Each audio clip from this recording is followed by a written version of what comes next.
Hi viewers, আজকে আপনাদের সম্মুখীন আমি হাজির হলাম একদমই অরিজিনাল রিয়েল শত্রু কি করে আপনারা দমন করবেন, শত্রুকে কি করে আপনি বাঁচবেন, শত্রুকে কি করে নিস্তব্ধ রাখা যায়, শত্রুকে কি করে বিনাশ করা যায়।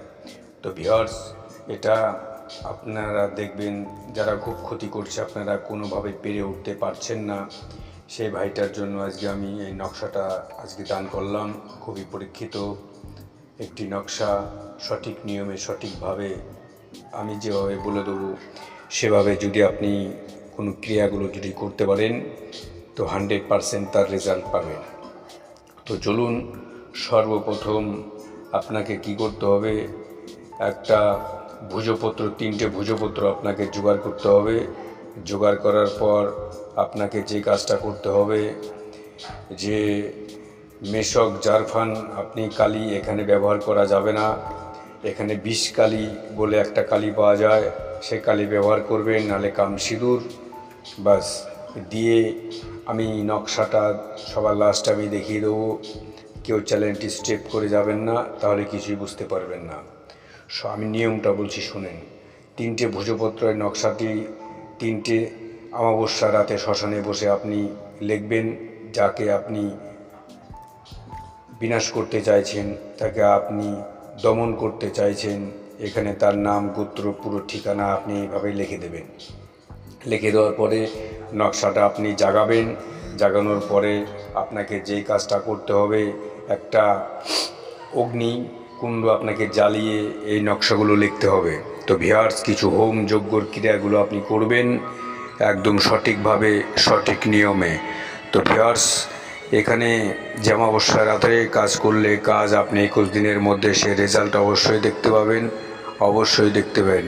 তার আগে আমার এই চ্যানেলে যদি কোনো নতুন দর্শক হয়ে থাকেন তবে অবশ্যই চ্যানেলটিকে সাবস্ক্রাইব করুন আর আরেকজনকে দেখার সুযোগ করে দিন। একটা ভিডিও মানুষের এবং কারো জীবন ফিরে পেতে পারে, কারো জীবন ধন্য হয়ে যেতে পারে। তো চলুন, সবার আগে যে নকশাটা পুরোদমে লেখা হয়ে গেল, তারপরে আপনি কি করবেন, নিচে নাম গোত্র লেখা দেওয়ার পর আপনার কাজ থাকবে ওই শ্মশানে মধ্যে একটা দাফন করবেন। আপনি 3 রাস্তা মুখে একটা দাফন করবেন।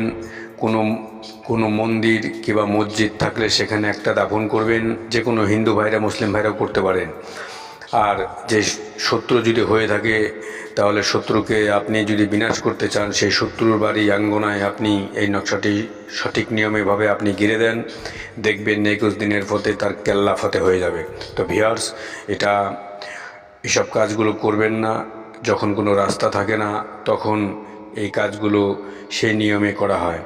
তো চলুন, পুরো সিস্টেম আপনাদের আমি বলে দিলাম, খালি নকশাটি আপনাদের সম্মুখীন আমি অবশ্যই তুলে ধরব। আর যারা আমার এই চ্যানেলটি দেখছেন তাদেরকে অসংখ্য ধন্যবাদ। একটা মূল্যবান একটা জিনিস আপনারা শিখতে পেয়ে গেলেন, একদমই অরিজিনাল। সুজিততান্ত্রিক কোনো ফেক ভিডিও দেখায় না আর বলেও না। এই যে দেখেন যে সমস্ত নকশা, যে কোন নিয়মে কোনভাবে যে কাজগুলো করলে যে কাজগুলো হয়। আর যদি কোনো ভাই উপকার পান, আমার অনুমতির জন্য 4টে শেয়ার, একটা লাইক, চ্যানেলটি সাবস্ক্রাইব হতে হবে। অনুমতির জন্য আর কিছু করতে হবে না। জয় মা কালী, মঙ্গল বাবা। তো হিসাব করে নকশাটা কাজ করবেন, দেহ বন্দনা করে নেবেন, কাজ করুন। তারপরে আমাকে কমেন্ট বক্সে বলবেন যে গুরুদেব কাজ হয়নি কেন। তো করতে পারলে রেজাল্ট, কোনো বিষয়টা কোনো ভুল না, কোনো মিথ্যাই না, মানলে তাল পাতা, নাহলে ভুষ পাতা। তো ভিউয়ার্স, আমি নকশাটি এখনই দেখিয়ে দেওয়ার আমি চেষ্টা করব। আর যে সমস্ত আলিম ভাইরা আছেন তারা অবশ্যই বুঝতে পারবেন, সাধারণ মানুষ অসম্ভব, কিন্তু ভিডিওটি দেখে কাউকে দিয়ে কাজ করিয়ে নিতে হলে আপনারা করান। হোমযজ্ঞ যখন সামনে কিছু অগ্নি জ্বালিয়ে এই তাবিজটি লিখবেন, যেভাবে আমি বলে দিলাম সেভাবে করেন। তারপরে দেখেন যে খেল কী জিনিস। নকশা দেখেন। জয় মা কালী, মঙ্গল ভবা।